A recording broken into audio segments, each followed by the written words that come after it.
اب آپ پوچھیں گے کہ پورا مسلمان بننے کا مطلب کیا ہے؟ آئیے میں آپ کو بتاؤں کہ سچا مسلمان کسے کہتے ہیں اور ایمان کے معنی کیا ہیں۔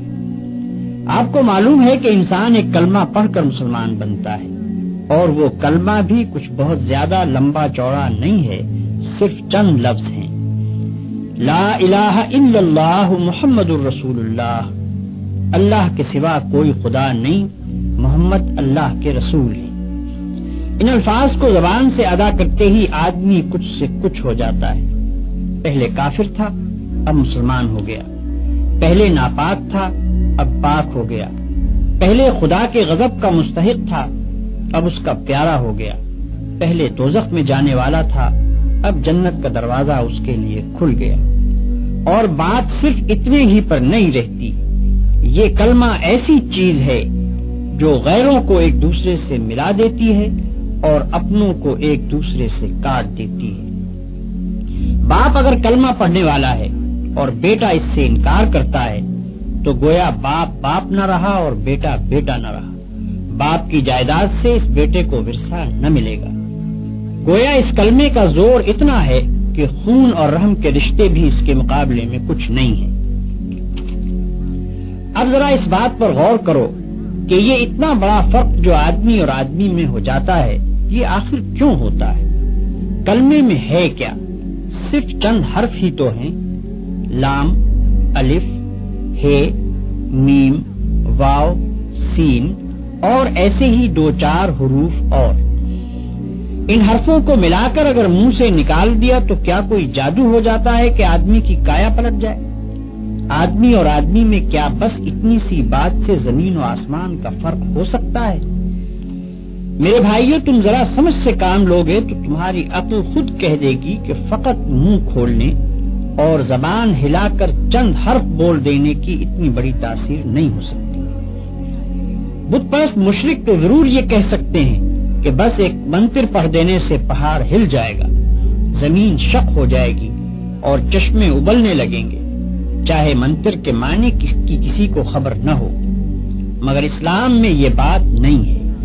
یہاں اصل چیز معنی ہے۔ الفاظ کی تاثیر معنوں سے ہے۔ معنی اگر نہ ہو اور وہ دل میں نہ اتریں اور ان کے زور سے تمہارے خیالات، تمہارے اخلاق اور تمہارے اعمال نہ بدلیں تو نرے الفاظ بول دینے سے کچھ بھی اثر نہ ہوگا۔ اس بات کو میں ایک موٹی سی مثال سے تمہیں سمجھاؤں۔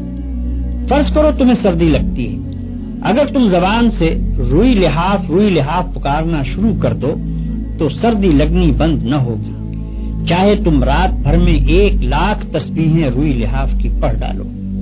ہاں، اگر لحاف میں روئی بھروا کر اوڑھ لوگے تو سردی لگنی بند ہو جائے گی۔ فرض کرو کہ تمہیں پیاس لگ رہی ہے، اگر تم صبح سے شام تک پانی پانی پکارتے رہو تو پیاس نہ بجھے گی۔ ہاں، پانی کا ایک گھونٹ لے کر پی لوگے تو کلیجے کی ساری آگ فوراً ٹھنڈی ہو جائے گی۔ بس یہی حال کلمہ طیبہ کا بھی ہے۔ فقط 6-7 لفظ بول دینے سے اتنا بڑا فرق نہیں ہوتا کہ آدمی کافر سے مسلمان ہو جائے، ناپاک سے پاک ہو جائے، مردود سے محبوب بن جائے، دوزخی سے جنتی بن جائے۔ یہ فرق صرف اس طرح ہوگا کہ پہلے ان الفاظ کا مطلب سمجھو اور وہ مطلب تمہارے دل میں اتر جائے۔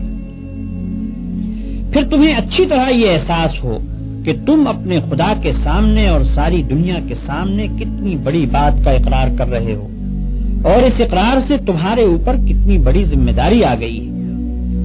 پھر یہ سمجھتے ہوئے جب تم نے اقرار کر لیا تو اس کے بعد تمہارے خیالات پر اور تمہاری ساری زندگی پر اس کلمے کا قبضہ ہو جانا چاہیے۔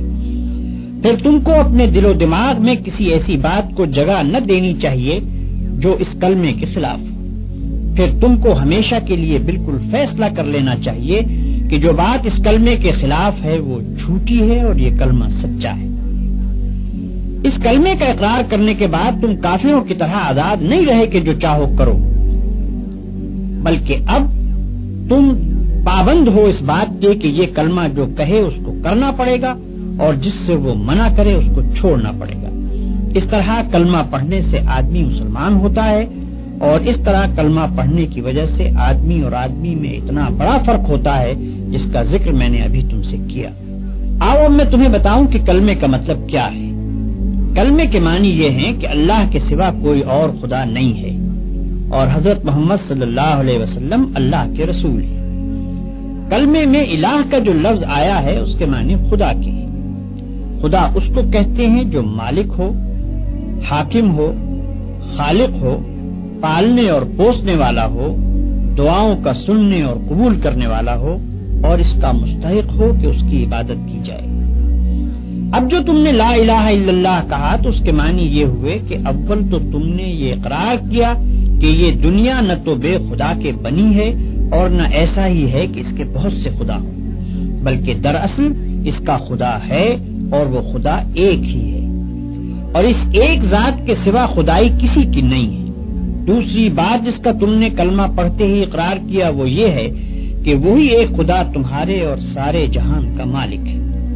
تم اور تمہاری ہر چیز اور دنیا کی ہر شے اس کی ہے۔ خالق وہ ہے، رازق وہ ہے، موت اور زندگی اس کی طرف سے ہے، مصیبت اور راحت بھی اسی کی طرف سے ہے۔ جو کچھ کسی کو ملتا ہے اس کو دینے والا حقیقت میں وہ ہے اور جو کچھ کسی سے چھینا جاتا ہے اس کا چھیننے والا بھی حقیقت میں وہی ہے۔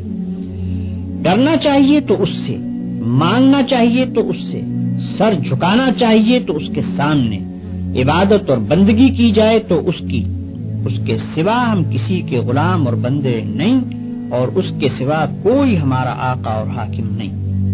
ہمارا اصلی فرض یہ ہے کہ اسی کا حکم مانیں اور اسی کے قانون کی پیروی کریں۔ یہ عہد و پیمان ہے جو لا الہ الا اللہ پڑھتے ہی تم اپنے خدا سے کرتے ہو اور ساری دنیا کو گواہ بنا کر کرتے ہو۔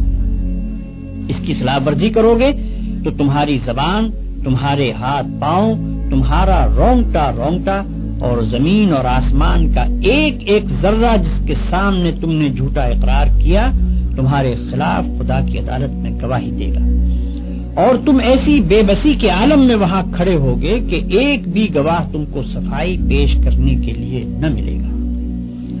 دنیا کی پولیس سے تم اپنا جرم چھپا سکتے ہو، خدا کی پولیس سے نہیں چھپا سکتے۔